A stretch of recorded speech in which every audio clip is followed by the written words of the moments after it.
हाँ मैया, ओ मैया, आप लोग कभी कभी बहू को कहा करती हो ना, बहू ऐसा मत किया करो, ये गलत है बेटा, ऐसा नहीं ऐसा। तो आप ना बहू को समझाती हो, ये तो अच्छी बात है। अब बहू समझती ही नहीं। एक बार समझाया, 2 बार समझाया, 3 बार समझाया, 10 बार समझाया, पर बहू समझती ही नहीं। तो अब सास को क्या करना चाहिए? अब तुम समझ लो, तुम चुप रहो। अब वो तुम्हारी नहीं समझती, वो समय समझाएगा तब वो समझेगी। इसलिए आप टेंशन मत पालो कि हमारी बहू खराब है। समय ना सबको ठीक कर देता है मेरी माँ। हाँ, जो समय है ना सबसे बड़ा गुरु है। कहते हैं ना, जो गुरु नहीं सिखा पाता वो समय सिखा देता है। समय का इंतजार करना चाहिए। समय की मार पड़ती है ना तो अच्छे अच्छे लोग हाँ सीख जाते हैं। हाँ, पुरुष बली नहीं होत है, समय होत बलवान। और भीलन गोपी लूट लई, वही अर्जुन वही बाण। समय समय पर होत है समय समय की बात। राम जन्म का दिन बड़ा, कृष्ण जन्म की रात। ये सब समय समय की बात है। तालाब खाली होता है तो चींटियों का समय आता है। मछलियों को खाती हैं चींटियां। मछली मर जाती है ना तालाब में कम पानी से, तो मछलियां चींटियां जाती हैं और मछली को खाती हैं। और जब समय बदलता है, जब तालाब भरता है, तो फिर तुम कहाँ जाओगी? चींटी फिर मछली पकड़ पकड़ के चींटियों को खाती है। कभी तुमने हमें खाया, कभी हम तुम्हें खा रहे हैं। यही तो प्रकृति का नियम है, जैसी करनी वैसी भरनी। हाँ, तो समय सबका आता है। मैया जी समझ रही हो ना? समय, इसलिए सास समझाए तो उसे मूर्ख मत समझो। हमारी सास तो मूर्ख है, ये मत कहो। तुम्हारी सास मूर्ख नहीं है, वो अपना अनुभव तुमसे कह रही है। हाँ, उसकी बात मान लो। और नहीं माने तुम्हारी बहू ना, तो मेरी मैया आप लोग टेंशन मत लिया करो, आप भजन करो, वो अपने आप समझ जाएगी। हाँ, तो श्री भरत जी महाराज प्रजा को छोड़कर गंडकी के तट, नेपाल में गंडकी नदी, नेपाल पास में है ना आपके यहाँ से, कभी गए कि नहीं? नहीं गए। वहाँ गंडकी नदी है। गंडकी नदी वही नदी है जहाँ शालिग्राम भगवान प्रकट होते हैं। गंडकी नदी में तुलसी का दल डालो, तुलसी डालो ना, तो तुलसी में शालिग्राम भगवान चिपक जाते हैं मैग्नेट की तरह, तो चिपक करके बाहर आ जाते हैं। जो तुलसी में चिपक जाए वही असली शालिग्राम है। गंडकी नदी का हर पत्थर शालिग्राम भगवान, जैसे नर्मदा का हर कंकड़ शंकर है, ऐसे गंडकी नदी का हर पत्थर शालिग्राम भगवान है। ये गंडकी पिछले जन्म की एक वैश्या थी। एक महात्मा जी से कहा, महाराज मैं बड़ी पापनी हूँ, मेरा उद्धार कर दो। तो महात्मा जी बोले, तुम ये गलत काम छोड़ दो और प्रेम से कीर्तन करो, तुम पवित्र हो जाओगी। वैश्या बोली, महाराज गंडकी नाम की वैश्या, ये जो नदी गंडकी है ना, ये पिछले जन्म की चर्चा सुना रहा हूँ, ये वैश्या थी। तो वैश्या बोली, महाराज मैं तो क्या बताऊँ, मैं सब छोड़ सकती हूँ पर पुरुष का संग नहीं छोड़ सकती, अब मेरी आदत लग गई है। तो मैं कीर्तन तो करूंगी पर ये नहीं छूटेगा, तो अब आप बताओ क्या करें? तो गुरु जी बोले, फिर एक काम किया करो, तुम कीर्तन तो किया करो, साथ में तुम्हारे पास जो पुरुष आए ना, तो सूर्य उदय होने के बाद जो पुरुष आ जाए उस पुरुष को ही तुम अपना पति माना करो। एक पुरुष को अपना पति मान लो 24 घंटे के लिए कि यही हमारा पति है, और उसकी पूजा करो, उसकी खातिरदारी करो, उसकी सेवा करो। ठीक है गुरुजी, ये तो हो जाएगा। अब क्या हुआ, उसके पास जो भी ग्राहक आता तो पहले ग्राहक को वो अपना पति मान लेती और उसी को बिठाती, उसी को भोजन कराती, उसी के साथ रहती और गुरु के वचनों पर विश्वास कर लिया। अब वो वैश्या का समय गुजरता गया। एक दिन गुरु वचनों पर विश्वास किया था और कीर्तन रोज करती थी, इसलिए भगवान प्रसन्न हो गए और आज भगवान उसके घर ग्राहक बनकर के पहुंचे। और भगवान उस पहले पुरुष बनकर पहुंचे, तो वैश्या का तो नियम था कि जो पहला पुरुष आएगा उसे वो अपना पति मानेगी। तो लो भैया, वो भगवान आए तो भगवान को पति मान ली, आप तो हमारे पति हैं, बैठो, उनके पाँव वाँव धोई, बिठा ली। अब शाम हुई, भोजन कराया, रात हुई, तो भगवान तो लीला पुरुषोत्तम, वो तो लीला करने आए हैं। भगवान के सिर पे दर्द हो गया, भगवान जरा रोने लगे, सुनती हो सिर में दर्द है। क्या हुआ? बोले मेरे सिर पे दर्द है। अच्छा, मैं अभी वैद्य जी को बुलाऊं? ना, कोई वैद्य नहीं, भगवान वैश्या का हाथ पकड़ के बैठ गए, तुम यहीं बैठो। लो भैया, संत जी ने कहा था जब तक दूसरा सूर्य उदय ना हो जाए, अर्थात सुबह जब तक ना हो जाए, तब तक तुम्हारा वही पुरुष पति रहेगा।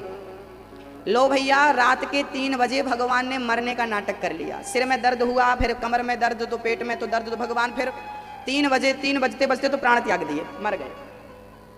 अब वैश्या को लगा मेरा पति मर गया, अब देखना इसके आगे घटना है। जब भगवान ने मरने का नाटक किया तो वैश्या जो थी गंडकी, इसको लगा मेरा पति मर गया, और पति मरता है तो पत्नी को सती होना पड़ता है। तो मेरा पति मरा है, तो गुरुजी ने कहा था ये पति है, तो पति मरे तो पति के संग सती होना जरूरी है। वो खुशी खुशी, लो भैया, सवेरे लोगों को पता चला कि इसके घर में कोई पुरुष मर गया है। लोगों से कहा सुनो ये कोई पुरुष नहीं, मेरा पति है। गांव के लोग बड़ी हंसी उड़ाए कि वैश्या का भी कोई पति होता है। लोग कंधे पे रख के ले जाने लगे, चलो गांव में रहेगा, किसका है कौन है राम जाने, चलो शमशान ले चलते। भगवान को लोग अर्थी पर बिठा के लेटा के ले गए। अब ये वैश्या भी 16 श्रृंगार करके माहौर वाहौर लगा के, बिंदिया लगा के, मांग भर के और सब मंगलसूत्र पहन के और चल पड़ी पीछे पीछे। गांव के लोगों ने चिता रखी, चिता पर लिटाया भगवान को, और आग लगाने वाले थे तो गंडकी ने रोका, सुनो आग मत लगाना, चलो आप लोग। चिता पर जाकर गंडकी बैठ गई और अपने पति का सिर अपनी गोद पर रख लिया और हाथ जोड़कर कहने लगी, हे प्रभु, मैंने सच्चे मन से तेरा कीर्तन किया हो और इस पुरुष को ही अपना पति माना हो और स्वप्न में भी दूसरे पुरुष का चिंतन ना किया हो तो चिता पे आग लग जाए। बस ये कहना था कि चिता पे आग लग गई, चिता जलने लगी। सारे गांव वाले देखने लगे, राम राम ये वैश्या थी। देखो भैया, हम कल तक बहुत बड़े पापी थे, लेकिन आज हमारा अंतःकरण यदि शुद्ध हो गया है तो भगवान हमारे लाखों अपराध माफ करने को तैयार है, याद रखना। शरण भगवान रामचरितमानस में स्वयं कहते हैं, गोस्वामी श्री तुलसीदास जी अपनी लेखनी से लिख रहे, शरणागत कहूं जे तजहि हित अनहित अनुमान, ते नर पावर पाप मया तिनहि बिलोकत हान। हाँ, सन्मुख होहि सन्मुख होहि जीव मोहि जवहि।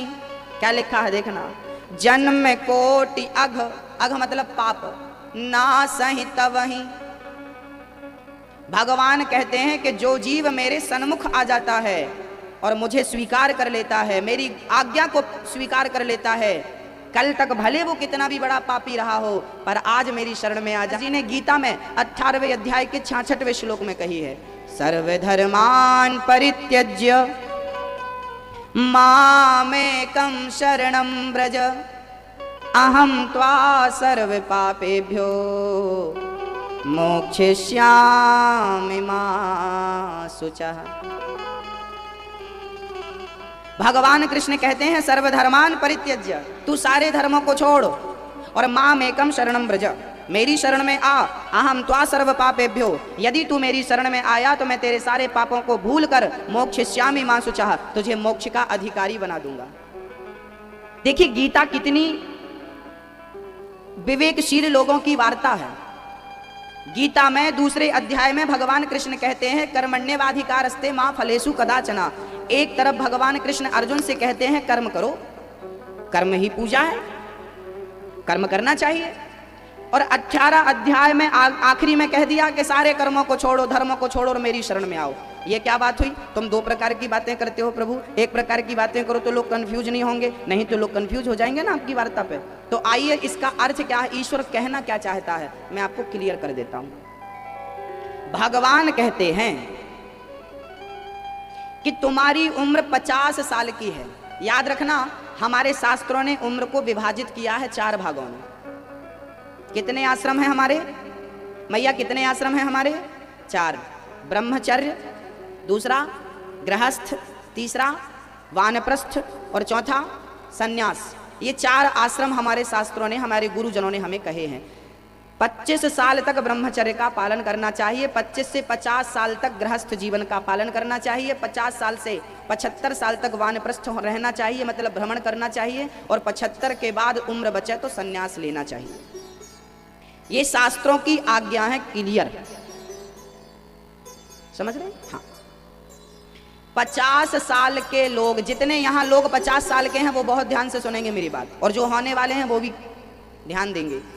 जो 50 साल के हो गए हैं उनके लिए गीता का दूसरा अध्याय नहीं है, उनके लिए गीता का तीसरा अध्याय नहीं है, उनके लिए गीता का 18वां अध्याय है। जो लोग 50 साल के हो गए हैं उनके लिए गीता में 18वें अध्याय में जो कहा है भगवान ने, वो तुम्हें मानना पड़ेगा। क्योंकि दूसरे अध्याय में तो भगवान कह रहे हैं, तीसरे अध्याय तक, कि भाई अपना कर्म करो। भाई तुम्हारी पत्नी है, कल तुम्हारी शादी भई है, अब शादी तुम्हारी कल हो गई और तुम आज संन्यास ले लो, तो ये तुम्हारा पागलपन है। शादी नहीं करनी चाहिए थी। अब पत्नी आई है तो उसके साथ रहो, 2-4 साल गुजारो, बच्चा बच्ची हो जाए, फिर बच्चा बच्ची को ठीक ठाक व्यवस्थित कर दो। 50 साल तक तुम्हारा सारा काम, 50 साल तक तुम कर्म करो, खूब पैसा कमाओ, खूब परिवार की सेवा करो। ऐसा नहीं कि तुम पैसा कमाने में अंधे हो जाओ, उसका भी एक नियम गीता में बताया। पैसा कमाओ, धर्म से पैसा कमाओ, अधर्म का रुपया नहीं आना चाहिए, अधर्म की रोटी घर पे नहीं बनना चाहिए। धर्म से पैसा कमाओ, मेहनत से पैसा कमाओ और परिवार का पालन करो। और फिर बेटी और बेटे का विवाह हो जाए, 50 साल के हो गए, अब इसके बाद अब तुम काम करना छोड़ दो, पैसा कमाना छोड़ दो। अब तुम पैसा मत कमाओ, 50 साल के हो गए, अब तुम क्या कमाओ? सर्वधर्मान परित्यज्य। अब तुम्हारे लिए भगवान ने शब्द कहा है, गीता के 66वें श्लोक 18वां अध्याय, भगवान कहते हैं सर्वधर्मान परित्यज्य। अब तुम सारे धर्मों को, कर्मों को छोड़ो और माम एकम शरणम व्रज, मेरी शरण में आओ। अब 50 साल के बुढ़ा हो गए, आओ, समय कम बचा है तुम्हारे पास, मेरी शरण में आओ, बच्चा बच्ची को काम देने दो, संभालने दो, और तुम मेरा भजन करो। यदि तुम मेरे शरण में आ गए, तुम कितने भी बड़ी पापी हो, अपराधी हो, तुम मेरी शरण में आ गए तो मैं तुम्हें मोक्ष का अधिकारी बना दूंगा। भगवान कहते हैं ये पतित इंसान यदि बुढ़ापे में भी भगवान की शरण में चला जाए तो भगवान इसका भी उद्धार। लेकिन तुम्हारा बुढ़ापा आ गया, सिर हिलने लगे, फिर भी तुम पैसा गिन रहे हो, ये तुम्हारा पाप है और तुम्हारा कई जन्म हो जाएगा, तुम्हारा उद्धार नहीं होगा। अभी ये उम्र पैसा कमाने की बची बुढ़ापे में, सबकी एक अपनी अपनी उम्र होती है भैया। पैसा कमाने की भी एक उम्र होती है, भोग भोगने की भी अपनी एक उम्र होती है, खाने पीने की भी अपनी एक उम्र होती है, पढ़ने लिखने की भी अपनी एक उम्र होती है, हाँ, क्रिकेट खेलने की भी उम्र होती है, गुल्ली डंडा खेलने की उम्र होती है कि नहीं?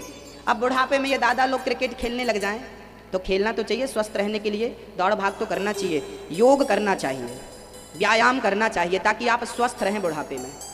व्यायाम करना चाहिए, योग करना चाहिए ताकि आप स्वस्थ रहें और अपने मन को केंद्रित करने के लिए सारे प्रयास करो। अब गंडगी का पति मर गया, चिता पे आग लग गई, धू धू करके जलने लगी। और जब वैश्या वो गंडगी जलने लगी ना तो क्या हुआ? अब भगवान ने एक आंख खोली अपनी, वो मरे छोड़ी थे, भगवान थे। भगवान को लगा राम राम, ये भगवान समझ गए कि ये सच्ची है, गुरु वचनों पर इसने विश्वास किया है, इसलिए मुझे दर्शन देना पड़ेगा। भगवान प्रकट हो गए, अरे देवी गंडगी तू वरदान मांग, क्या चाहती है? गंडगी बोली प्रभु आज मैं धन्य धन्य हो गई, आपका गोद, आपका सिर मेरी गोद पे था ना, मुझे बड़ा सुख मिल रहा था, ऐसा लग रहा था कि आप मेरी गोद पे सिर रखे रहें और मैं आपको निहारती रहूं, देखती रहूं। प्रभु संभव हो सकता है कि सदा सदा के लिए आपका सिर मेरी गोद पे रखा रहे? भगवान बोले यदि तेरी यही इच्छा है तो तुझ जैसी पतिव्रता नारी को मैं ये वरदान देता हूँ। उसी समय से वो कन्या, वो स्त्री, वो गंडगी पानी बनकर बह गई और भगवान उसकी गोद पे शालिग्राम भगवान बनकर के विराजमान हो गए। आज भी गंडगी की गोद में शालिग्राम भगवान। तो गंडगी की गोद में शालिग्राम भगवान क्यों है, उसकी ये कथा। ये गंडगी पिछले जन्म की कौन थी आपको समझाया। श्री भरत जी महाराज इसी गंडगी नदी के तट पर गए हैं। हमारे देश में 3 भरत हुए हैं जिनके नाम से देश का नाम भारतवर्ष पड़ा है। हमारे देश का नाम पहले भारत नहीं था, हमारे देश का नाम पहले था अजनाभ खंड, जम्बू द्वीप, आर्यवर्त। पहले इसका नाम था आर्यवर्त, फिर इसका नाम पड़ा भारत, फिर इसका नाम पड़ा हिंदुस्तान, फिर इसका नाम पड़ा इंडिया।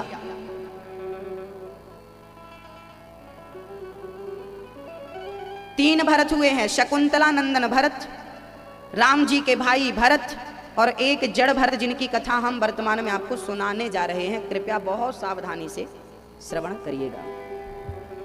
श्री भरत जी महाराज गंडकी नदी के पावन तट पर बैठे हैं और प्रेम से कीर्तन कर रहे हैं, माला जप रहे हैं। हर साधु संत ने मेरी माँ कीर्तन का सहारा लिया है, इसलिए आप भी भगवान के नाम का सहारा लो।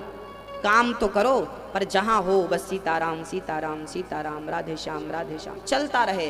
राम राम से राम राम निकलता रहे, हर श्वास से कृष्ण का नाम हो, श्वास श्वास में हरि भजो, वृथा श्वास मत खोए, ना जाने इस श्वास का आवन हो या ना हो। कल आती है कि नहीं, कोई नहीं जानता।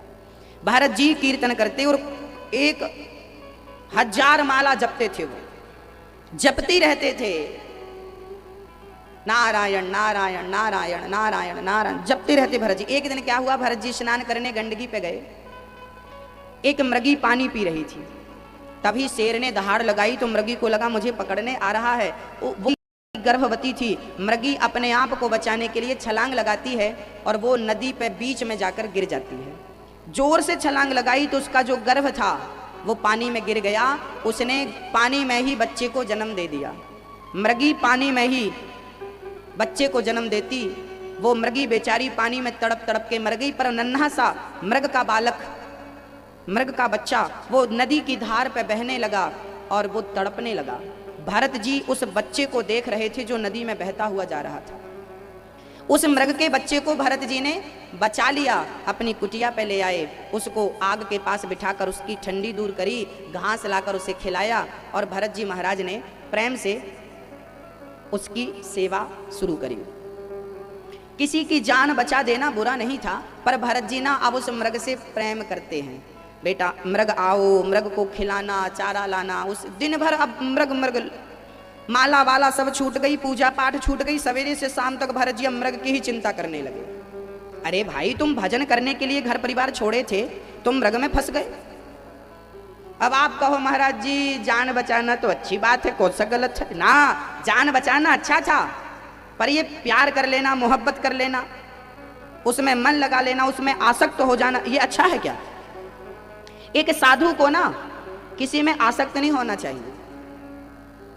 हम तो कहते हैं आप भी साधु बनो जल्दी से, घर पे ही रह के, घर वाला साधु। हमने इसकी परिभाषा कल की कथा पर बताई थी कि घर पे रह के साधु बन सकते हैं आप, सबसे छोड़कर मन।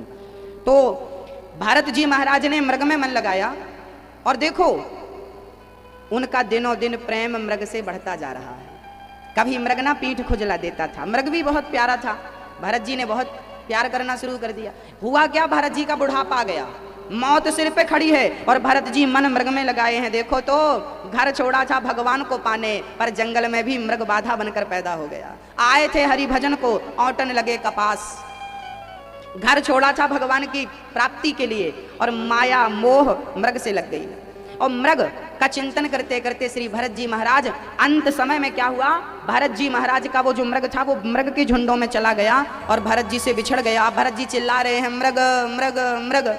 मृग का चिंतन करते करते भरत जी के प्राण निकल गए और जब वो मर करके यमराज के पास गए तो यमराज ने कहा कि आपने मृग का चिंतन किया है मरते समय, आपको अब हम मृग योनि देते हैं, जाओ खुद मृग बन के जाओ। अब भरत जी तो बड़े घबराए, राम राम राम, पूरी जिंदगी हमने भजन करी और लो अंत समय मन मृग में लग गया तो हम मृग बन के आ गए।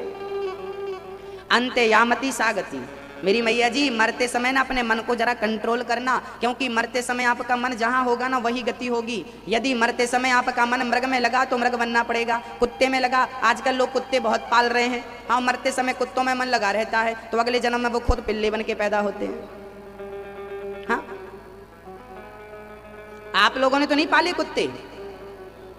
नहीं, आज का जमाना ऐसा है, बच्चे को दादी माँ खिलाती है, खुद के बच्चे को दादी खिला रही है और माँ पिल्ले को खिला रही है। ये चल रहा मार्केट में, बड़े महंगे महंगे बिस्किट खा रहे हैं। संभालेगा बेटा, बड़ा लापरवाह है। घर की चिंता बड़ी थी तो घर की चिंता करते करते जब तुम्हारे दादाजी मरे तो यमराज ने कहा कि मरते समय आपने घर का चिंतन किया है, अब उसी घर का कुत्ता बना के तुम्हें भेजते हैं, तुम रक्षा करते रहना। लोग कुत्ता बना के भेज दिया, अब तुम भौंक रहे हो बढ़िया। तो कहीं आप लोग ना आज घर की महारानी हो, कल ना बन के आ जाना। ये बात मेरी मजाक में मत लेना, शास्त्र यही उदाहरण यही प्रमाण दे रहे हैं। अंत यामती सागति।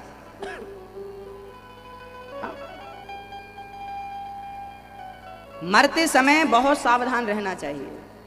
मरते समय भगवान का नाम मुख से हो, कानों से भगवान की कथा हो। इसलिए हम कहा करते हैं घर मरने के लिए ना परदेश अच्छा है, तीर्थ। मरना हो तो अयोध्या में मरो, मरना हो तो वृंदावन में मरो, मरना हो तो काशी में मरो, मरना हो तो बद्रीनाथ में मरो। तीर्थों में मरोगे ना तो मुक्त हो जाओगे, और घर परिवार में मरोगे तो मैं कह ही चुका हूँ, घर परिवार के लोग मरने भी तो नहीं देते ठीक से। हाँ बड़ी टेंशन है घर में।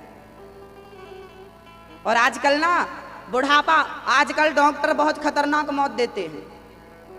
आजकल ना बुढ़ापे में लोग डॉक्टर के पास भागते हैं, देखो दादाजी, और डॉक्टर ने देख बस लिया कि तुम बढ़िया अच्छे घर के हो, तो वो बिना ऑपरेशन के 10 ऑपरेशन कर डालेगा, पूरा चीरा फाड़ी का जिंदा जी पोस्टमार्टम कर देता है।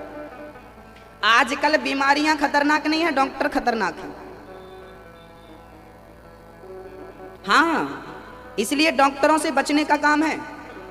अभी दिल्ली में एक मैया को 2 जुड़वा बच्चे पैदा हुए, सच्ची घटना बोल रहा हूँ, न्यूज चैनल पे आई थी, अखबार पे भी ये छपी थी, हमने देखा था न्यूज में। दिल्ली में एक माँ के 2 जुड़वा बच्चे पैदा हुए, डॉक्टरों ने कह दिया दोनों बच्चे मर गए। दोनों को पॉलीथिन में पैक किया, और जब उनके माँ बाप उसका संस्कार करने के लिए शमशान ले जा रहे थे, तभी एक बच्चे में कुछ हलचल नजर आई। तो माँ बाप ने देखा कि बच्चा तो हिल डुल रहा है, तुरंत हॉस्पिटल ले गए, तो पता चला बच्चा जिंदा है। जिंदा बच्चे को मरा हुआ पैक कर दिया, और रास्ते में पता चला, और जब तक लौट कर आए उसके बाद फिर वो बच्चे मर गए, क्योंकि समय से इलाज नहीं मिला। तो ये दोनों बच्चे मर गए, इसकी जिम्मेदारी किसकी है? इसका जिम्मेदार कौन है? डॉक्टर को, डॉक्टर जिम्मेदार है। इन डॉक्टरों को कोई सजा भी नहीं होती, कोई बोलता भी नहीं है। 500 रुपया का इंजेक्शन आता है। जब हम लोगों को, आपने देखा आजकल अटैक तो सिंपल बात हो गई है, किसी को अटैक आ गया तो अटैक जब आता है तो डॉक्टर जो इंजेक्शन लगाता है ना, उस इंजेक्शन की कीमत होती है 500 रुपए, और डॉक्टर वही इंजेक्शन लगाता है 50,000 रुपए का। इस पर कोई बोलने वाला नहीं है, ना कोई नेता बोलता, ना कोई पब्लिक को पड़ी, सब मर रहे हैं डॉक्टरों के पूरी जिंदगी की कमाई डॉक्टर रख रहे हैं। तुम्हारे बुढ़ापे में सारा 10-20 लाख तो छोटी सी बात हो गई आजकल। इसलिए बुढ़े घर पे मरे, मरने दो, ये डॉक्टर और तड़पा तड़पा के मारेंगे।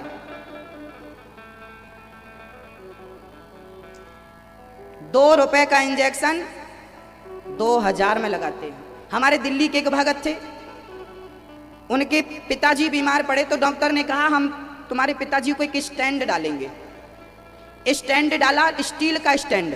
उस स्टैंड की कीमत कितनी? 4 लाख रुपए। स्टील का स्टैंड था, 4 लाख रुपया ले लिया। और अब नहीं दो तो फिर ये रहता है कि भाई 4 लाख के चक्कर में यदि बाप मर गया तो लोग कहेंगे लो पैसा प्यारा था, और डॉक्टर को तुमने दे दिया। अरे वही 4 लाख रुपया किसी गरीबों में दिया होता तो भारत से गरीबी दूर हो जाती। कितने लोग डॉक्टरों को दे रहे हैं। इसलिए हम कहा करते हैं अपना खान पान सुधारो तो तुम्हें डॉक्टर की जरूरत ही नहीं पड़ेगी। ये आप लोग खाते हो ना, कुछ भी खा लेते हो, तला हुआ भुना हुआ, ये सारी चीजें नहीं, सिंपल खाना चाहिए। हमारी माताएं जो कुकर में चावल बनाती हैं ना, और कुकर में दाल बनाती है, जो कुकर है ना, कुकर ये जहर है। कुकर की बनी दाल और कुकर का बना चावल बनते ही जहर हो जाता है, उसको खाने वाला तो फिर मरेगा ना। आजकल के बच्चे कमजोर क्यों हो रहे हैं? ये देखो फूट फूट के बता रहे हैं।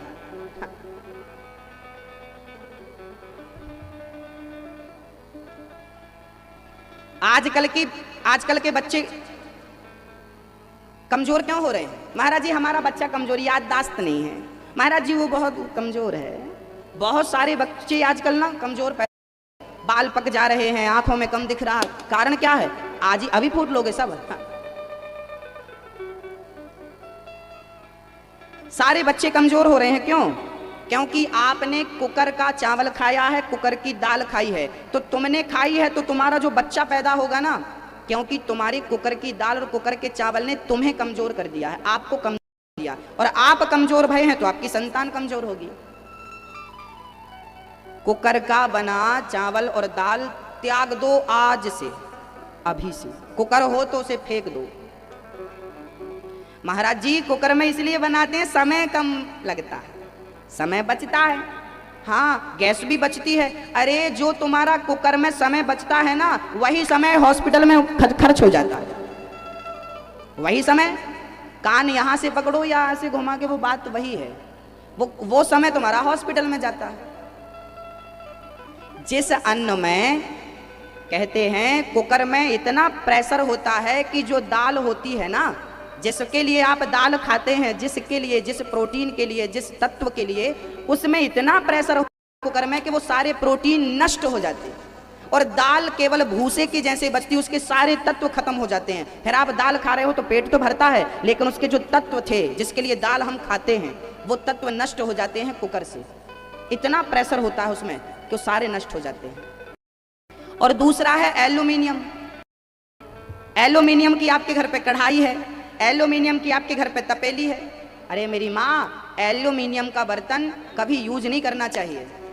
तो महाराज जी क्या करें? हमारे भारत में पहले क्या यूज होता था? पहले क्या बर्तन थे? पीतल का बर्तन होता था। पीतल की तपेली में चावल बनना चाहिए। और पीतल हो, स्टील हो, पहले लोहे की कढ़ाइयां हुआ करती थी। लोहा सबसे बेस्ट, दूसरे नंबर पर पीतल, तीसरे नंबर पर स्टील, और एल्यूमिनियम तो जहर है, चौथे नंबर पे नहीं है, जहर, डायरेक्ट जहर है। एल्यूमिनियम के पात्र का आप खाते रहेंगे तो समय के पहले तो बुढ़े हो जाएंगे, समय के पहले बीमार पड़ जाए। आप लोग बीमार हैं महाराज जी, घुटना है, कमर है, फलाना है, ढिमका है। कारण क्या है? तुम्हारा खान पान ठीक नहीं है। पहले तो अपने घर के ये बर्तन हटाओ, फेंको, स्टील। और हम तो कहते हैं मिट्टी के बर्तन में दाल बनाओ।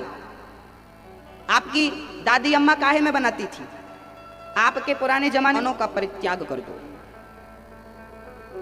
हर आदमी को आजकल ब्लड प्रेशर की बीमारी है, लगभग हर आदमी को शुगर की बीमारी है। क्यों है भैया? तुम्हारा खान पान ठीक नहीं है। समय के पहले आदमी पैसा, डॉक्टर कहता है कि शुगर की तो दवाई जीवन भर लेनी पड़ेगी। डॉक्टर कहते हैं कि शुगर की दवाई तुम्हें जीवन भर लेनी पड़ेगी, और हम कहते हैं कि 3 दिन में हम तुम्हारा शुगर ठीक कर देंगे, बिना दवाई, बिना गोली के। कहो तो बता दें किस किस को शुगर की प्रॉब्लम है? शुगर किस किस को है? हाथ उठाओ। किस किस को प्रॉब्लम है? हम बता दें दवाई? डॉक्टर कहता है गोली लेना पड़ेगी, हम बिना गोली के दवाई। 3 दिन क्या करना? जिनको शुगर है वो सुन लो, जिनको शुगर है वो 3 दिन तक क्या करें? सवेरे नाश्ते में आप पपीता खाओ। सवेरे का नाश्ता पपीता। दोपहर का भोजन, दोपहर में आप सलाद खाओ, मूली, गाजर, चुकंदर, ककड़ी, जो खा सको। 3 दिन तक तुम्हें दाल चावल सब्जी रोटी नहीं खाना, केवल सलाद खाना है। 3 दिन में आप कितना भी आपका शुगर हो, कितना भी 400 450 भी यदि आपका शुगर हो, 3 दिन जो मैं कह रहा हूं वो कर लो। सवेरे पपीता जरूर, जितना ज्यादा पपीता खा सको वो खाओ, सलाद खाओ काले नमक के साथ। 3 दिन में आपका शुगर लेवल हो जाएगा। कितना भी बढ़ाओ, 450 हो गया हो, लेवल हो जाएगा। और उसके बाद सिंपल दाल चावल सब्जी रोटी खाते रहो। सबसे ज्यादा हमें ना मूली खाना चाहिए। सबसे ज्यादा हमें गाजर कच्ची गाजर। और सवेरे के टाइम पे ना, दोपहर को ना गाजर, मटर सीजन चल रहा है, आप लोग मटर को निकालते हैं कढ़ाई में तल, आपने कढ़ाई पे डाला नहीं कि वो जहर हो गया। मटर खाना है तो कच्चा खाओ, छील करके 1 घंटे तक पानी ना पियो। लोग कहते सर्दी होती है, ये सब डराते बहुत हैं लोग, भाई ये खाओगे तो ये हो। अरे पागल, कुछ नहीं, 1 घंटे तक मटर खा के कुछ भी फल फूल खाओ, पानी मत पियो, कोई सर्दी वर्दी नहीं होती। कच्चा मटर, गाजर जितनी खा सको। गाजर तो मिल रही है ना सस्ती, गाजर मिल। कई लोग ना गाजर का हलवा, अरे हलवा, तुम हलवा हो जाओगे। कच्ची गाजर जितना बल दे सकती है, कच्ची गाजर तुम्हें जितना स्वस्थ रख सकती है, गाजर का हलवा तुम्हें इतना स्वस्थ नहीं रख सकता। समझ रहे हो? ओ मैया, अपने बच्चों को गाजर खिलाया करो। चुकंदर जानती हो मैया? चुकंदर, उसमें बहुत, उसको खाने से ना कभी खून की कमी नहीं होती। तो मैं क्या बोल रहा हूं? ककड़ी खाओ ज्यादा, चुकंदर खाओ ज्यादा, टमाटर खाओ कच्चा, जो है गोभी का फूल गोभी आती है कच्ची खाओ, पत्ता गोभी आती है 2-4 पत्ते कच्चे खाओ। क्या होगा? जो चीज कच्ची खाओगे उससे आपकी पाचन शक्ति बहुत मजबूत हो जाएगी, और साथ में आपके शरीर के सारे विकार खत्म हो जाएंगे यदि आप ये करना शुरू कर लो। सदा स्वस्थ रहोगे। कई लोगों को आपने देखा होगा मोटापा बहुत रहता है, जरूरत से ज्यादा मोटे हो जाते। ये मोटापा क्यों है? तुम जरूरत से ज्यादा खा रहे हो। मोटापा कम करना हो तो मैं दवाई बता दूं जिसको फिट रहना है। बता दूं जिसको मोटापा कम करना है वो तो शाम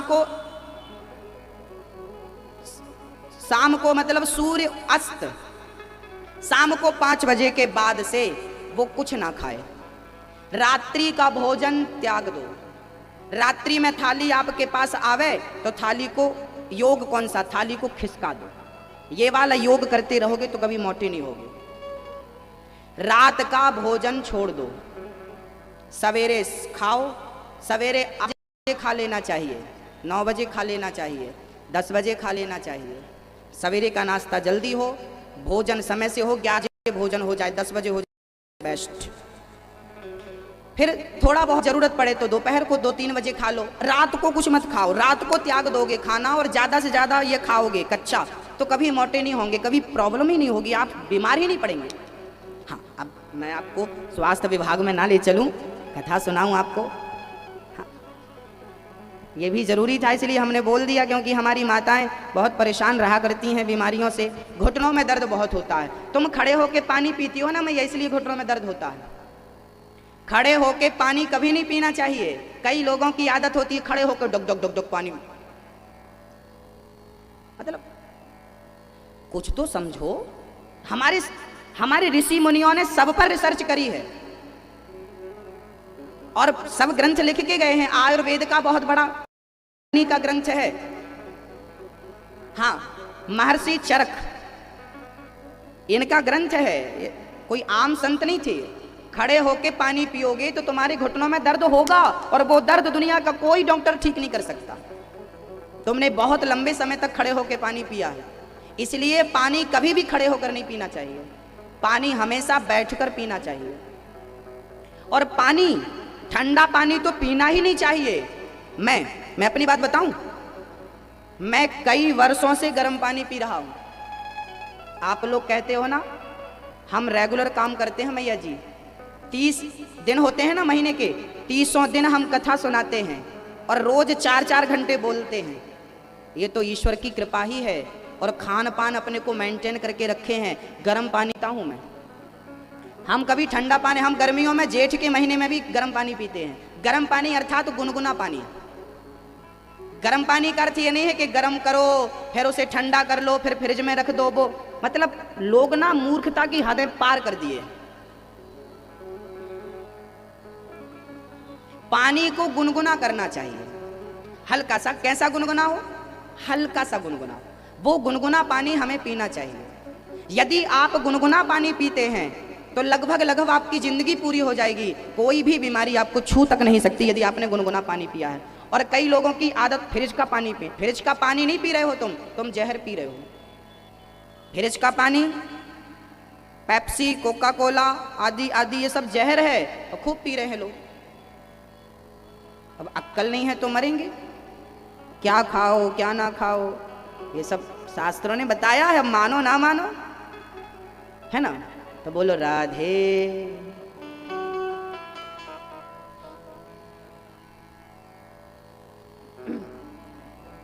हमारे पास ये लड़का बैठा है, हमारा भाई।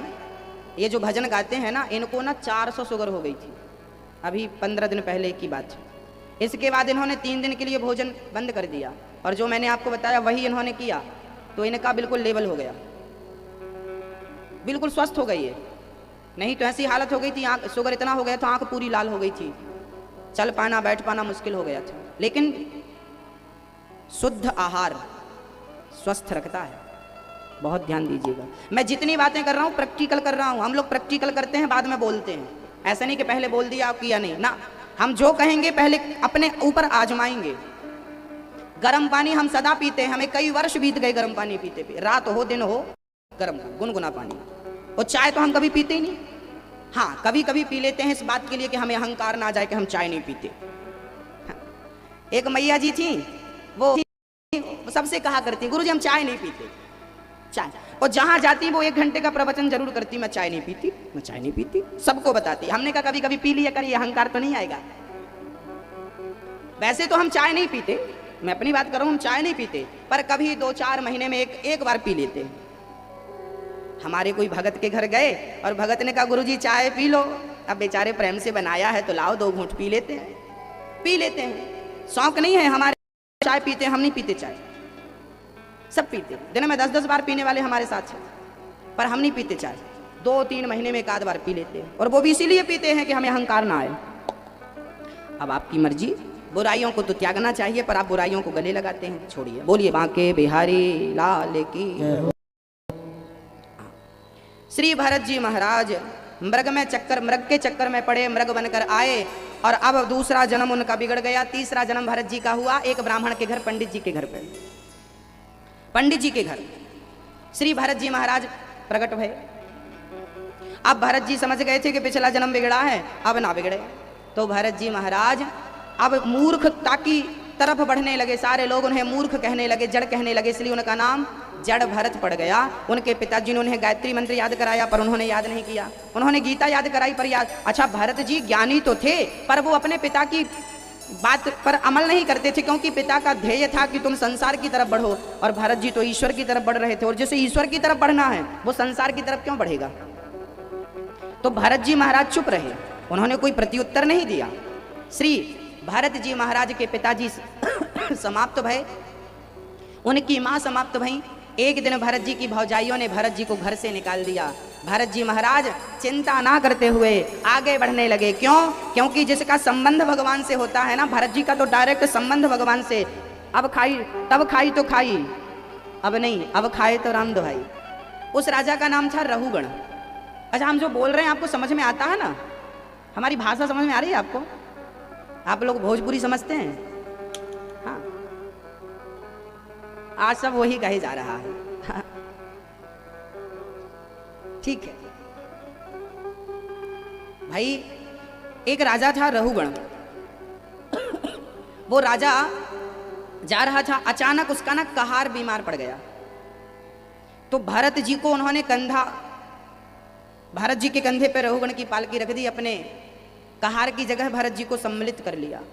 पर भरत तो संत थे, ये रहुगण ना पिछले जन्म का वही मृग था जिसके चक्कर में भरत जी की ये दुर्दशा हुई, और आज भरत जी को फिर उसकी पालकी उठानी पड़ी। पर भरत तो अब संत थे, अवधूत थे, और भरत जी जब चलते तो रास्ते में कोई चींटी पांव के नीचे ना आ जाए, इसका बड़ा ख्याल श्री भरत जी रखा करते थे। भरत जी के पांव के नीचे कोई चींटी ना आ जाए। सामने चींटियों का यूथ था। भरत जी ने छलांग लगाई और चींटियों के समूह को बचाना चाहा, तो राजा रहुगण के सिर में पालकी टकराई। रहुगण बोला, क्यों रे, उछल कूद क्यों कर रहे हो, मुझे चोट लग रही है। कहारों ने कहा, महाराज ये नया नया भर्ती हुआ है, बिना इंटरव्यू का यही उछल कूद कर रहा है। बेटा तुम्हारी वो बैठी है मम्मी, वो देखो, वो देखो उस तरफ, हाँ जाओ, वो हाँ मिल गई, खुश।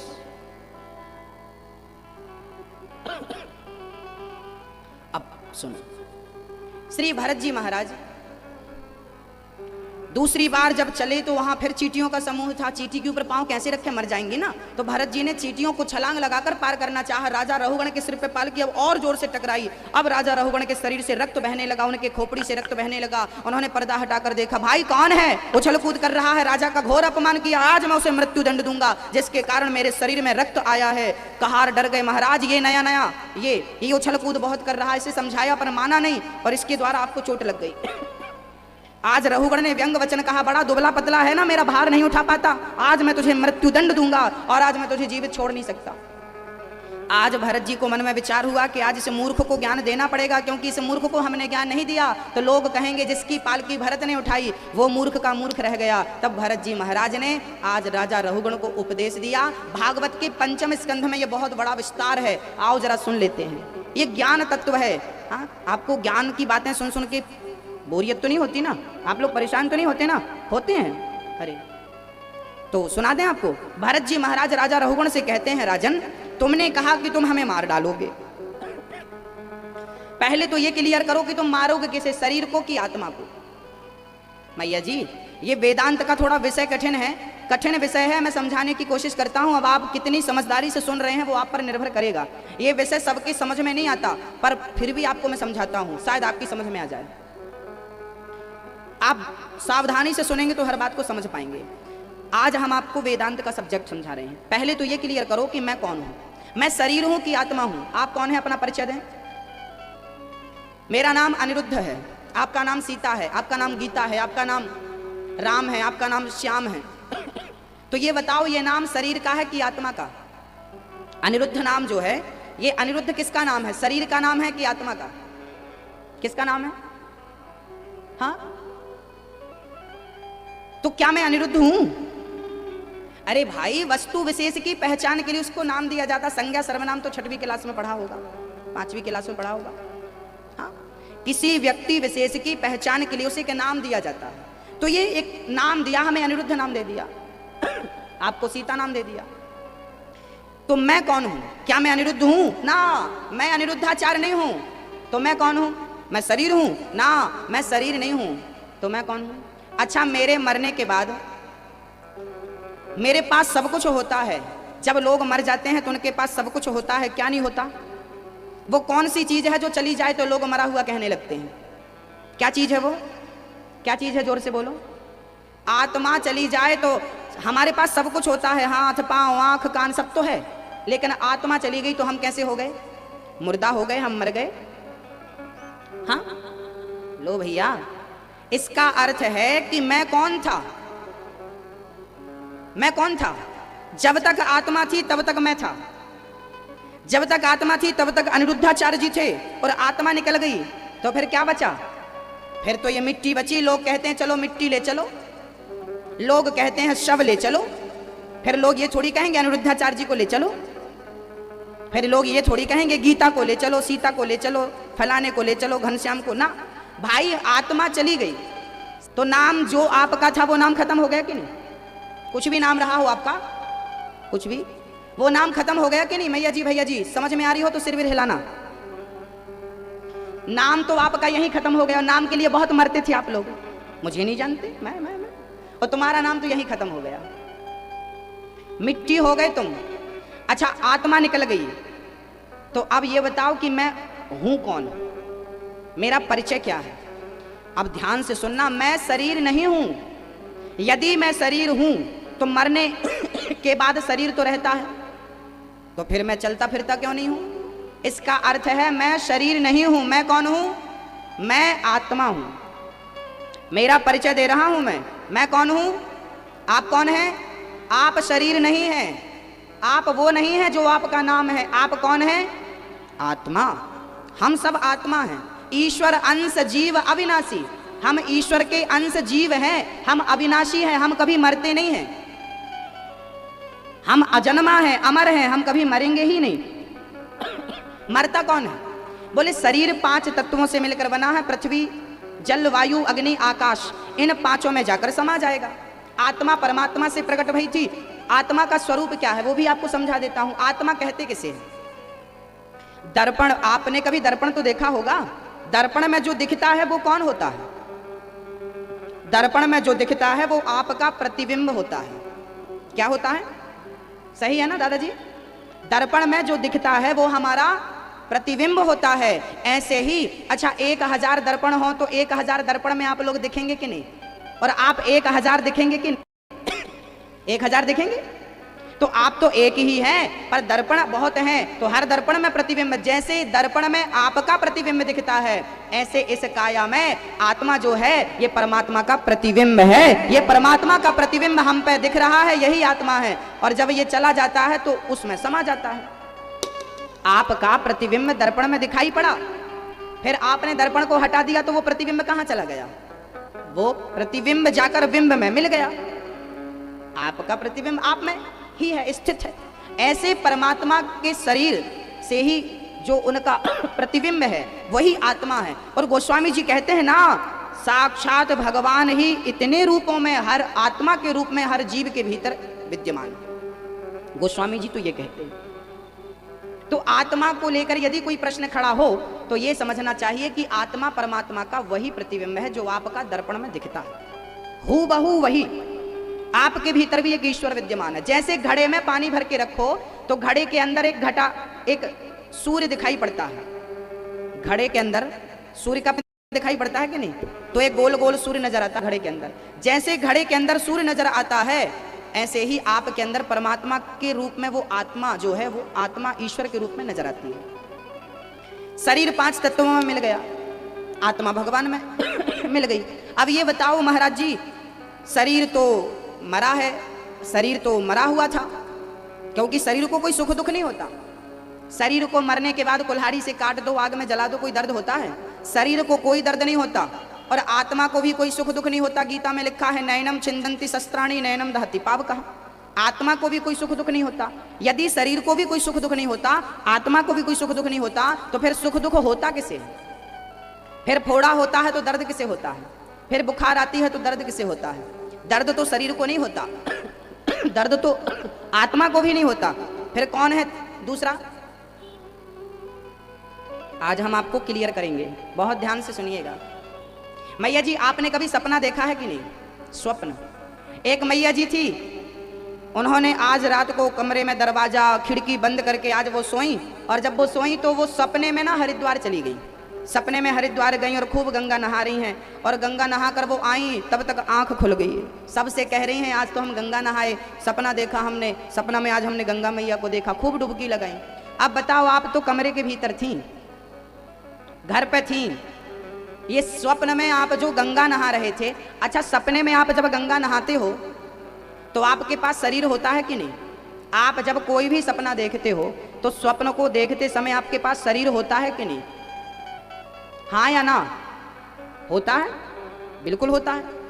बोलो, होता है? मैया जी, पीछे वाली मैया समझ रही हो ना मेरी माँ? कौन कौन समझ रहा है? हाँ, शरीर था ना? था। हाँ भाई, हम लोग कभी कभी सपना बताते हैं कि आज हमने सपने में आपको भी देखा, फलाने दिखे आज, तो शरीर था ना? हाथ था, पांव था, आंख थी, सब तो था। अब ये बताओ कि आप तो कमरे के भीतर सो रहे थे, ये हरिद्वार नहा के कौन आ गया? ये स्वप्न देखने वाला कौन है? ये जो स्वप्न देखने वाला है ना मैया, इसी को कहते हैं सूक्ष्म शरीर। आपके शरीर कितने होते हैं? हमारे शरीर कितने होते हैं? हमारे शरीर 3 शरीर बताए हैं। मैया सो रही हो ना? सोना मत। हम पता था कि हम ज्ञान वाली ऐसी बातें कठिन कठिन करेंगे तो तुम्हें नींद आएगी। थोड़ी बस बची है, थोड़ी कह के फिर आगे बढ़ रहे हैं। हमें पता कि आप सो जाएंगे। ये बात बहुत कठिन है, ये आत्मा परमात्मा का सब्जेक्ट है, सबके बस का नहीं है। फिर भी हम भागवत का प्रसंग है तो सुनाएंगे, तो भाई हमारा धर्म है सुनाना। बिना सुनाए हम आगे बढ़ नहीं सकते ना। आज 3 शरीर होते हैं, एक स्थूल शरीर, एक सूक्ष्म शरीर, एक कारण शरीर। तो कारण शरीर और सूक्ष्म शरीर ये दोनों एक ही है। इन दोनों को अलग अलग नहीं किया जा सकता, ना कहा जा सकता। विद्वान इन्हें एक मानते हैं। अब मैं 2 शरीर की बात करूं, याद रखना मैया, ये जो दिखता है ये स्थूल शरीर है। ये बैठा है, ये बैठा है, ये जो दिख रहा है ये स्थूल शरीर है, और जो स्वप्न देखता है वो सूक्ष्म शरीर है। हमारे पास 2 शरीर होते हैं, एक शरीर ये है, एक स्वप्न का दृष्टा। वो स्वप्न का जो दृष्टा होता है वो सूक्ष्म शरीर होता है, वो मन के कामनाओं के साथ स्वप्न देखता है, उसके साथ मन होता है। मन में जो गतिविधि होती है, कहते हैं ना आप जो सोचकर सोएंगे सपने में वही आ जाता है, होता है ना? तो मन की कल्पनाएं, कामनाएं सूक्ष्म शरीर के साथ स्वप्न को देखती हैं। 3 अवस्थाओं का वर्णन किया है, जागृत, स्वप्न और सुसुप्ति।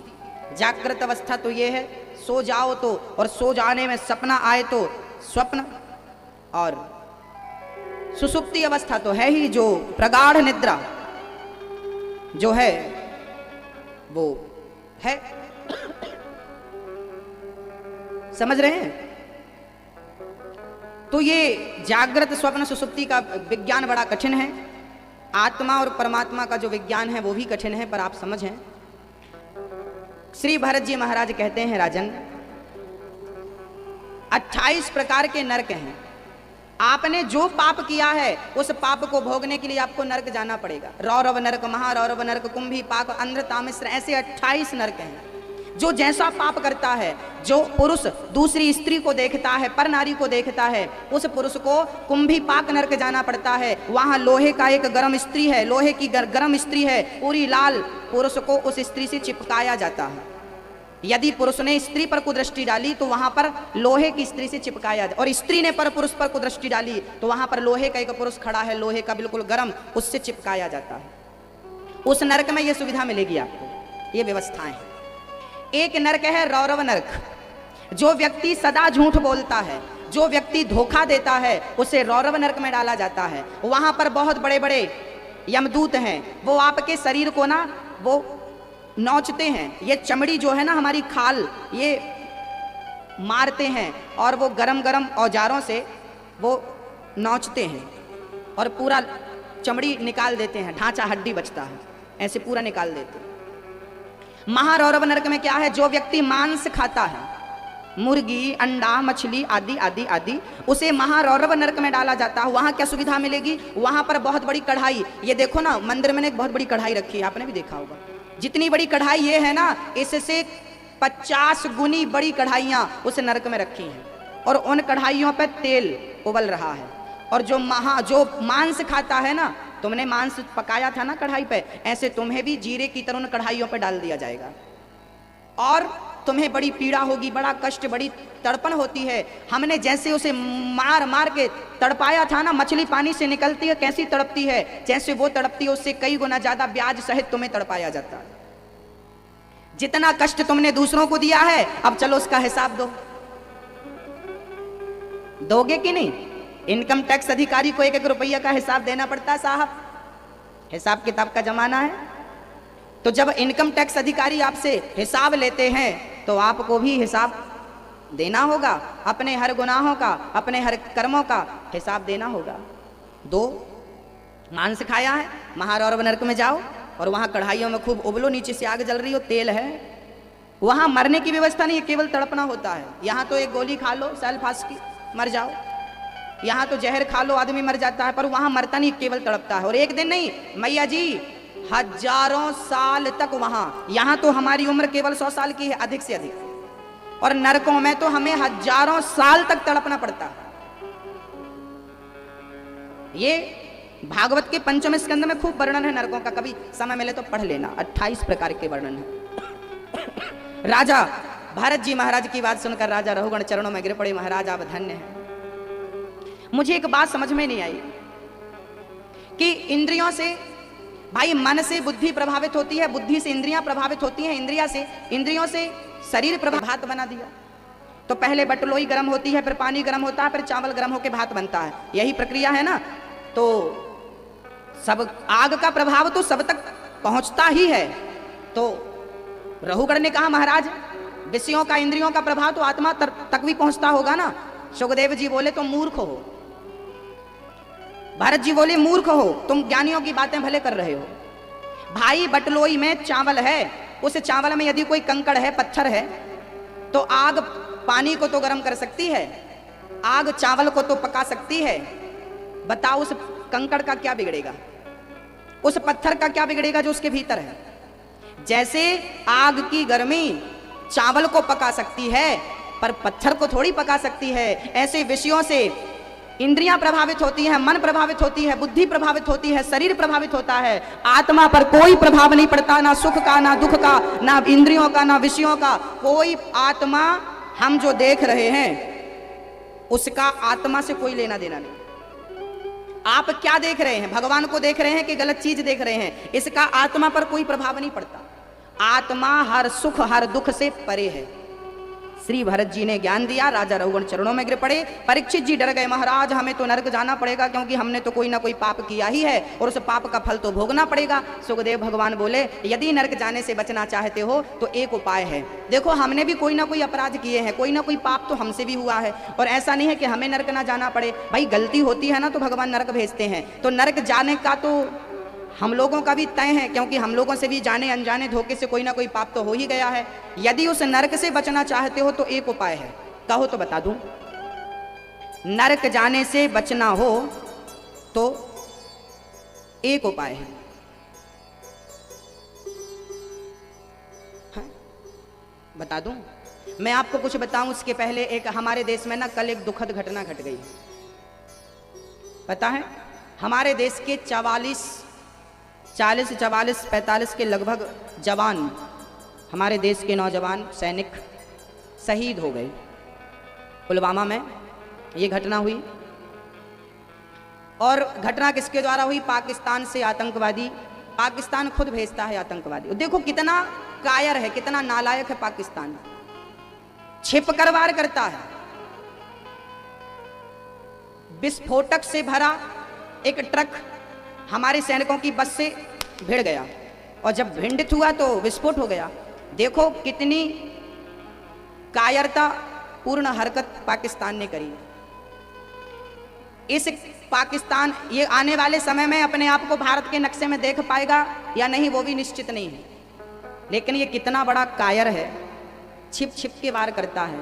अच्छा, हम भारतीयों की माँ ने हमें छिप कर के वार करना तो नहीं सिखाया, सामने से हम वार करते हैं।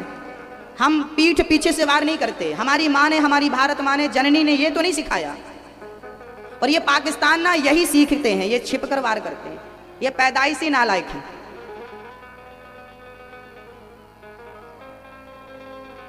जो पाकिस्तान हमारे देश के जवानों को मारता है, उसी पाकिस्तान जिंदाबाद के नारे हमारे भारत में लगते हैं। कभी कभी आपने सुना होगा न्यूज़ों पर, कई पार्टियों में, बड़ी बड़ी पार्टियों में पाकिस्तान जिंदाबाद के नारे हमने लगते हुए सुने हैं।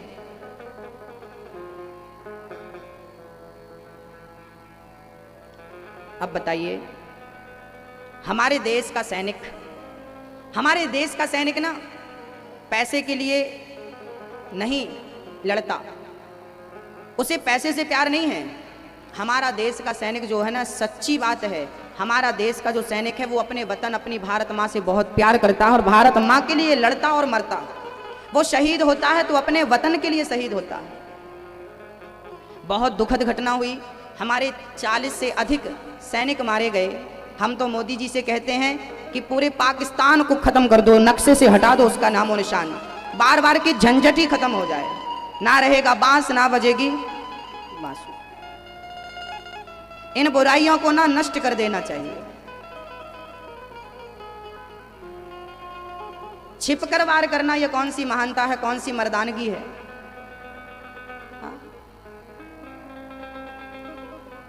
निरपराध किसी का बेटा था वो, किसी का पति था वो, किसी का पिता था वो, उन जवानों को इस प्रकार शहादत मिली।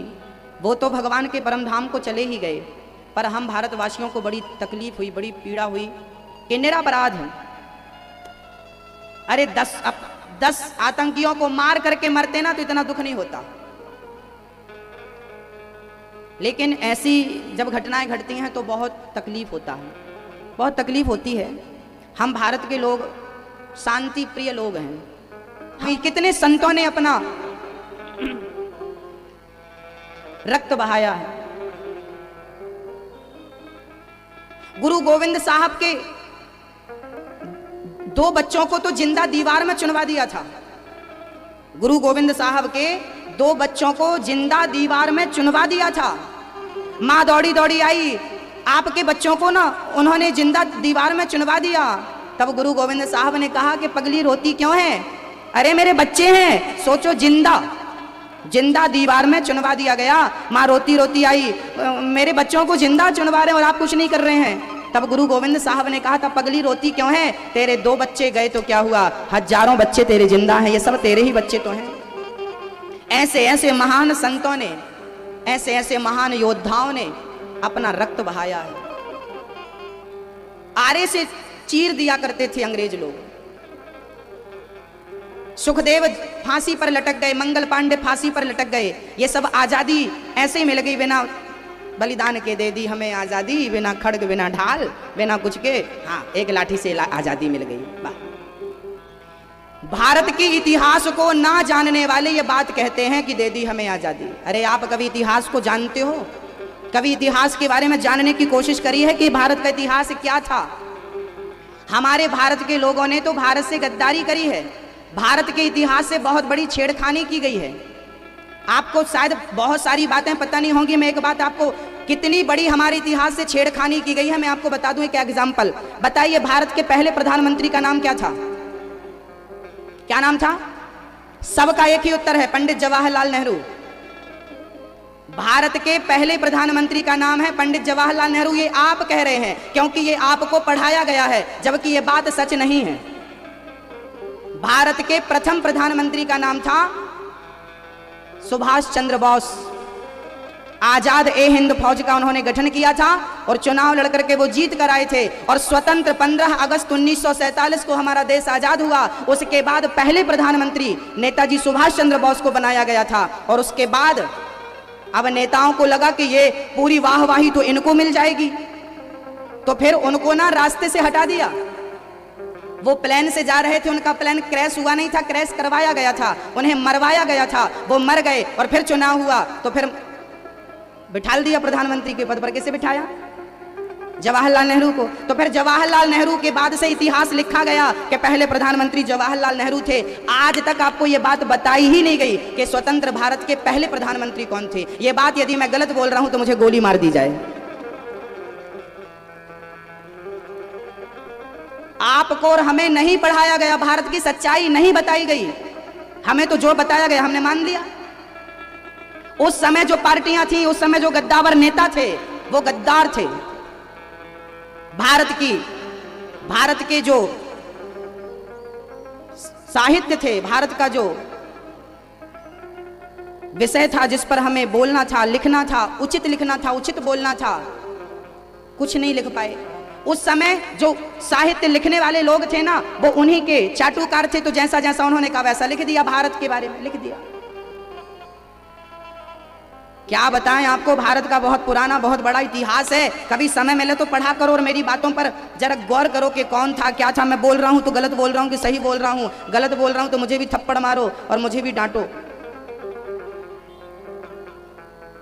और सही बोल रहा हूं तो अपने बच्चों को याद दिलाओ कि बेटा अब तुम नंबर यदि पेपर में आ जाए कि पहले प्रधानमंत्री का नाम बताओ तो लिखना ही पड़ेगा ना, बूढ़े आदमी का नाम, नहीं तो नंबर नहीं मिलेगा। चलिए, ये तो थी इतिहास की बात। भारत तो बहुत प्राचीन है भैया, याद रखना। आज का विज्ञान कहता है कि भारत को ये दुनिया कितनी पुरानी है। लोग कहते हैं ये दुनिया 2000 साल पुरानी है। मोहनजोदाड़ो हड़प्पा संस्कृति के पहले का इतिहास आज तक पुरातत्व विभाग को और आज तक विज्ञान को नहीं मिला।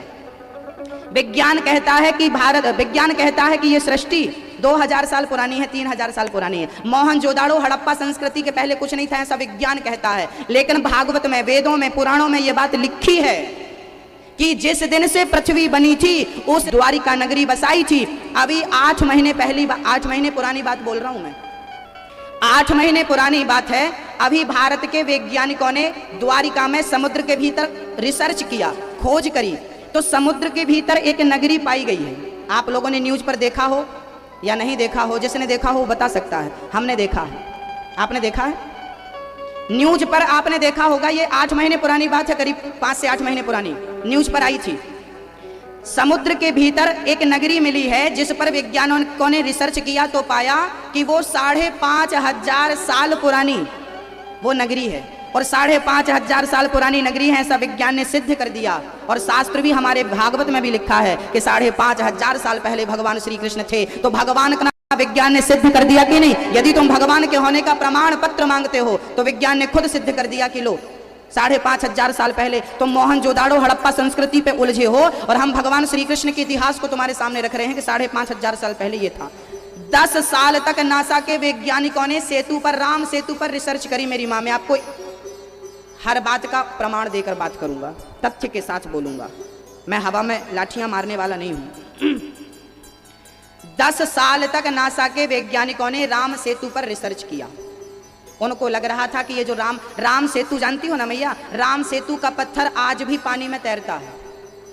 रामेश्वरम जो है हमारा तीर्थ स्थल, वहां देखो हमारे जो वेद है ना बड़े प्रामाणिक हैं। रविवार को अपने बच्चों को लेकर आना, हम बच्चों के लिए ना बढ़िया वाला ज्ञान का च्यवनप्राश खिलाएंगे। रविवार के दिन छुट्टी पड़ेगी ना उस दिन। अजामिल नाम का एक ब्राह्मण था, एक वैश्या से उसका संग हो गया तो उसकी बुद्धि दूषित हो गई। अजामिल ने बहुत पाप किए। उसके पुत्र का नाम था नारायण।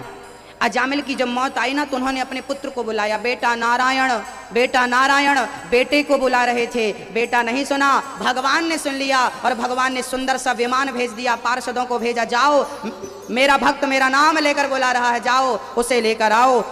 यमदूत ने गले में रस्सी डाली और लेकर अजामिल को जाने लगे। तब पार्षदों ने कहा भैया इसे छोड़ो, इसने मरते समय भगवान का नाम लिया है, इसको आप मत ले जाओ, इसको आप मत ले जाओ। इसने मरते समय भगवान का नाम लिया है। यमदूत बोले इसने मरते समय भगवान का नाम नहीं, इसने मरते समय अपने पुत्र का नाम लिया है, नारायण का नाम। पार्षदों ने कहा इसके बेटे का नाम नारायण तो अभी से पड़ा, मेरे नारायण का नाम तो अनादि काल से मेरे गोविंद का नाम नारायण है। तो भले बेटे को बुलाया होगा पर पिता ने सुन लिया और विमान भेजा है। यमदूत बोले हम नहीं छोड़ेंगे, इसे हम लेकर जाएंगे, ये हमारा ग्राहक है, इसने जीवन भर पाप किया है। तब पार्षदों ने कहा ये बताओ नरक जाने का अधिकारी कौन? यमदूतों ने कहा जिसने जीवन भर पाप किया है उसे हम नरक ले जाते हैं। ना कभी कथा सुनी, ना कभी कीर्तन किया, ना कभी सत्संग किया, ना कभी भगवान की भक्ति करी, ऐसे आदमी को जब मरता है तो हम नरक लेकर जाते हैं। तब कहा पार्षदों ने किसने मरते समय भगवान का नाम ले लिया है, इसके सारे पाप धुल गए, ये मोक्ष का अधिकारी बन गया है, इसे मत छूना नहीं तो भगवान तुम्हें माफ नहीं करेंगे। यमदूतों को पार्षदों ने मार लगाई और वहां से भेजा। और अजामिल को यमदूतों ने कहा तुझे हम थोड़ी सी उम्र और देते हैं, चल रह और अब भजन कर। अब अजामिल ने समझ लिया कि एक नाम लिया तो ये हालत है और जीवन भर नाम जपता तो पता नहीं क्या होता। इसलिए मेरी माँ भगवान का नाम विश्वास के साथ जपना शुरू कर दो, सारा कष्ट अपने आप समाप्त हो जाएगा। नाम की बड़ी महिमा। राम जी के नाम ने तो, राम जी के नाम ने तो पाथर भी तारे, जो न जपे राम वो हैं किस्मत के मारे। राम नाम की बड़ी महिमा है। एक सज्जन हमसे बोले महाराज जी हम राम राम जपेंगे तो क्या होगा? हमने कहा कि भाई नाम लोगे ना तो तर जाओगे। बोले महाराज जी हम कैसे मान लें? हमने कहा सुन लो। एक बार क्या हुआ, कसिया में एक चोर चोरी कर रहा था, तभी किसी ने आवाज लगाई पुलिस, तो चोर ना भागा वहां से। किसका नाम सुना? पुलिस का। एक बार ना कसिया में कुछ जुआड़ी लोग जुआ खेल रहे थे, तभी किसी ने आवाज लगाई पुलिस, पुलिस का नाम सुना तो जुआड़ी भागे। नाम किसका सुना? यदि पुलिस का नाम सुनकर चोर भाग सकता है, पुलिस का नाम सुनकर जुआड़ी भाग सकता है, तो राम का नाम सुनकर काम क्रोध लोभ बुराइयां क्यों नहीं भाग सकती? पुलिस के नाम में इतना प्रभाव है तो मेरे राम के नाम में कितना प्रभाव होगा, कल्पना कर लो, देख लो। हाँ,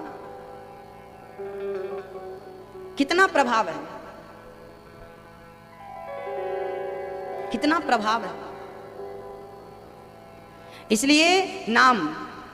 एक बालक मेरे पास आया, महाराज जी मैं नहीं मानता कि नाम लेने से भगवान आते होंगे। हमने कहा भैया नाम लेने से भगवान आते हैं। बोले मैं नहीं मानता। मैंने कहा तू रहता कहाँ है? वो बोला कि मैं यहीं रहता हूँ पास में। मैंने कहा तो आज रात को मिलते हैं हम तेरे से।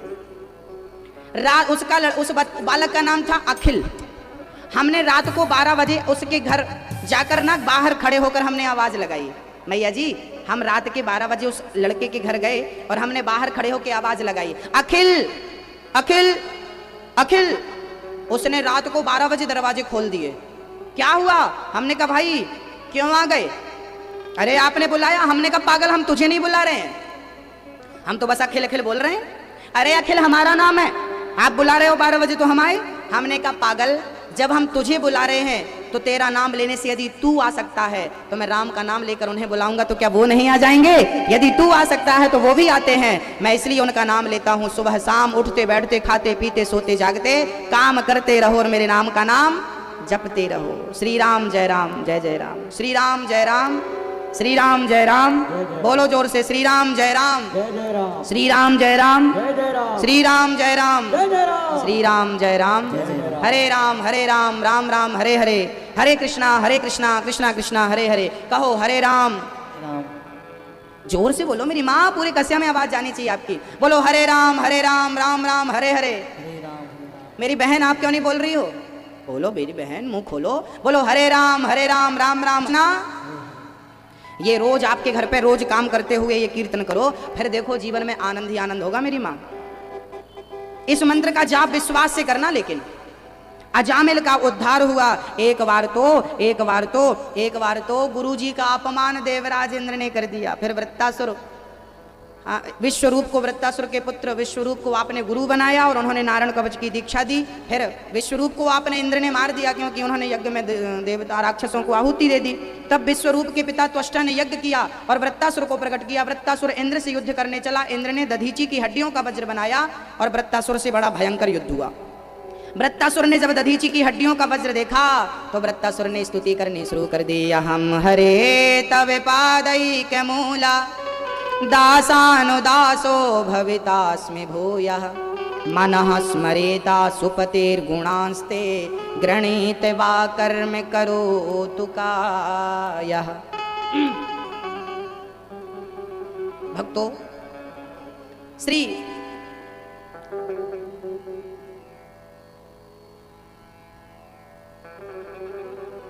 हाथ जोड़कर स्तुति करने लगा वृत्तासुर। परीक्षित ने कहा, प्रभु वृत्तासुर तो राक्षस था, फिर उसने भगवान की स्तुति क्यों करी? तब सुखदेव भगवान कहते हैं कि वृत्तासुर इस जन्म का राक्षस था, पिछले जन्म का तो बड़ा भगत था। ये वृत्तासुर पिछले जन्म में एक राजा था, चित्रकेतु नाम का एक राजा था। इसकी बहुत सारी पत्नियां थी, पर ना इसके कोई संतान नहीं हो रही थी।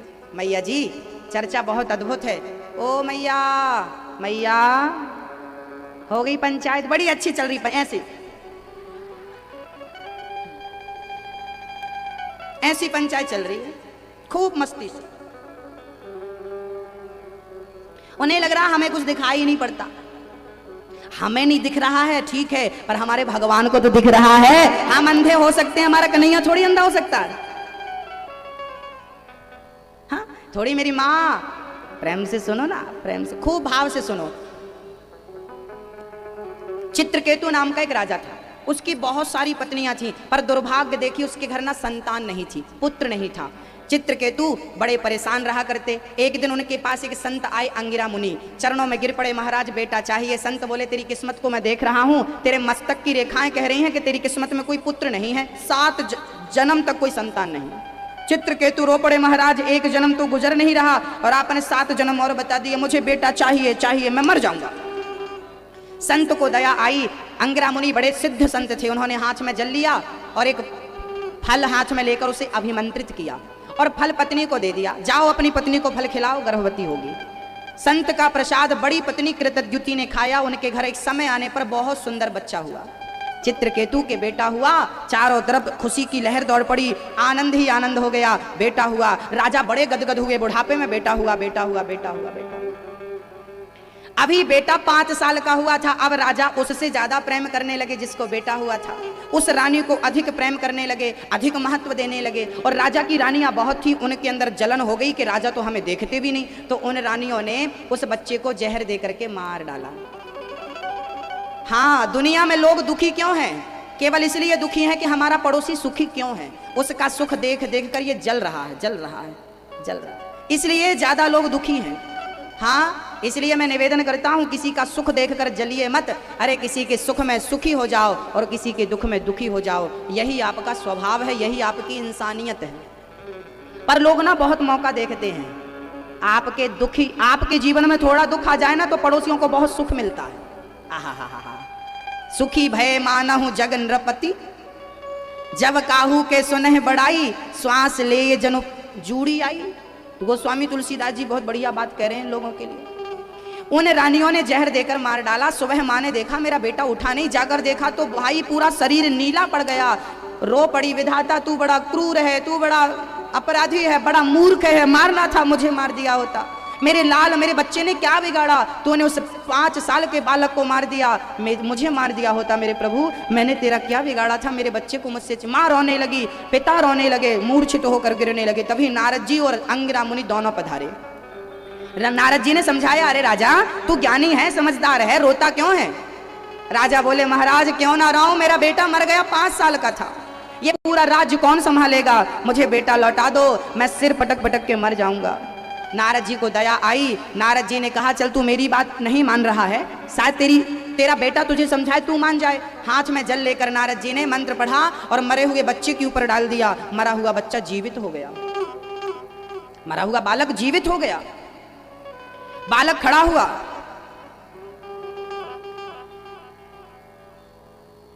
पिताजी दौड़ पड़े, बेटा आ, तुझे अपने हृदय से लगाऊं, गले से लगाऊं, प्यार लुटाऊं। उस बच्चे ने कहा खबरदार आगे एक कदम बढ़ाया तो पहले ये बताओ आप कौन हो? मुझे नहीं जानता, मैं तेरा पिता, मैं तेरा पिता।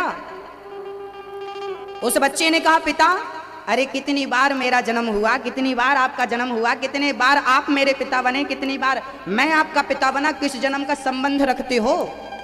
पिता बोला बेटा मैं कुछ समझा नहीं, मुझे समझाओ। उस बच्चे ने कहा पिताजी ये जो जीवात्मा है ना, आना जाना तो करोड़ों वर्षों से चल रहा है। कभी किसी का बेटा बनकर आ जाता है, कभी किसी का पिता बनकर आ जाता है। हाँ, ये संसार के लोग मिलते और बिछड़ते वैसे ही हैं जैसे हवा चलने से एक धूल का कण दूसरी धूल के कण से मिलता है और बिछड़ जाता है। जैसे प्याऊ, जहां प्याऊ होता है ना पानी, जहां प्याऊ होता है वहां पानी पीने वाले आते और जाते रहते हैं। ऐसे ही ये संसारिक प्याऊ है, यहाँ हम जैसे कितने आए और कितने चले गए, आना जाना तो प्रकृति का नियम है। उस बच्चे ने कहा पिताजी मैं पिछले जन्म का कुछ हिसाब बाकी था वो चुकाने आया था। क्या बाकी था? बोले पिछले जन्म में मैं भिखारी था, आपके घर भीख मांगने आया था, तो आपने हमें गेहूं का आटा दिया था और साथ में गाय का गोबर, सूखा गोबर, ओपले, कंडे आपने हमें दिए थे। हम उन कंडों पर, ओपलों पर आग लगाए, ध्यान नहीं दिया, उन कंडों पर बहुत सारी चींटियां थी और हमने आग लगा दी, वो सारी चींटियां जल गईं। पिछले जन्म में वो चींटियां हमसे मर गई थी, इस जन्म में वो सारी चींटियां आपकी पत्नियां बनकर पैदा हुई हैं, क्योंकि वो आपके घर से मिली थी। उन्हें मारा था, उन्होंने हमें जहर देकर मार दिया। वो तो भगवान को भोग लगाए थे, तो एक जन्म में ही सबका हिसाब चुक गया, नहीं तो ना जाने कितने बार जन्म लेकर सबका अपना अपना हिसाब किताब चुकाना पड़ता। वो तो भगवान की कृपा से एक जन्म में ही सबका हिसाब किताब क्लियर हो गया। तो याद रखना मेरी माँ, ये जो तुम्हारा बेटा है, ये बेटी है, ये पति है, ये पत्नी है, ये सारे लोग अपना पूर्व जन्म का हिसाब किताब चुकाने आए हैं। और जिस दिन चुक जाएगा ना, उस दिन सब अपने अपने रास्ते हो जाएंगे। कोई किसी का पति नहीं है, कोई किसी की पत्नी नहीं है। ये तो हम लोग मोह कर लेते हैं, तो मान बैठते हैं कि ये हमारा।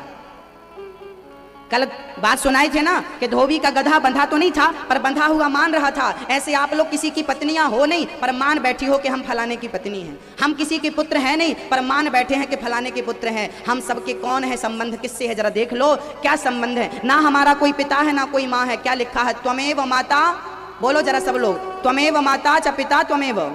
हम सबके माता पिता भगवान है। ये तो एक जन्म के माई बाप हैं, भगवान हमारे जन्म जन्म के माँ। त्वमेव माता च पिता त्वमेव, त्वमेव बंधु, तुम ही बंधु हो, तुम ही सखा हो, तुम ही सर्वस्व हो प्रभु, तुमेव सर्वम, सब कुछ तुम ही हो। मीराबाई कहती है कि दुनिया के लोगों को पति क्या बनाऊं, ये तो जन्म लेते और मर जाते हैं। पति बनाना है तो गोविंद को पति बनाओ, जो जन्म जन्म का पति था, है और रहेगा। ऐसे बर को क्या बरूं जो जन्मे और मर जाए, बरिए बर गोपाल को मेरे चुनरो अमर कर जाए। हाँ, लाली मेरे लाल की देखूं तितलाल, लाली देखन मैं गई, मैं भी हो गई लाल। तो भैया ये दुनिया के लोगों से संबंध ठीक नहीं है। हाँ, ये तो केवल व्यवहार है, रहो साथ में, ठीक है, करो वार्तालाप, पर प्यार ना कर लेना। भगवान से प्यार करना चाहिए मैया जी, पति से प्यार नहीं करना चाहिए, भगवान से प्यार करना। महाराज जी क्या बोल रहे हो, घर में आग लग जाएगी। तो फिर महाराज जी फिर पति से क्या करें? तो पति के लिए हम दूसरा उपाय बताएं। पत्नी से प्यार नहीं करना चाहिए क्या? करना चाहिए।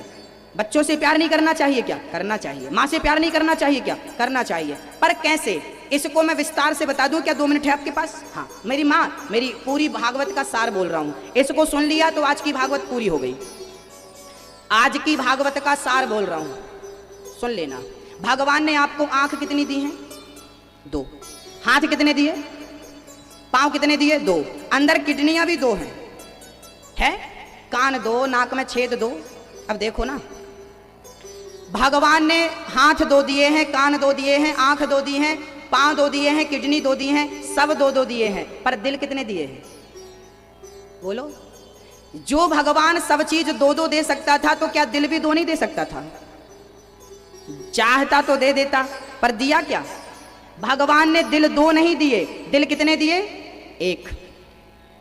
तो फिर दिल 1 दिया है, क्यों दिया है?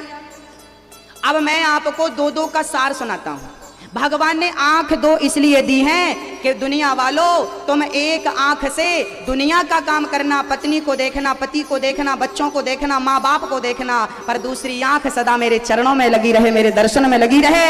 एक आंख सदा मेरे पास तुम रख देना, ताकि मतलब इसका अर्थ यह है कि थोड़ा काम घर परिवार का करो तो आंखों से दर्शन भगवान का होता रहे। थोड़ा घर परिवार को देखो तो थोड़ा भगवान को भी देखो।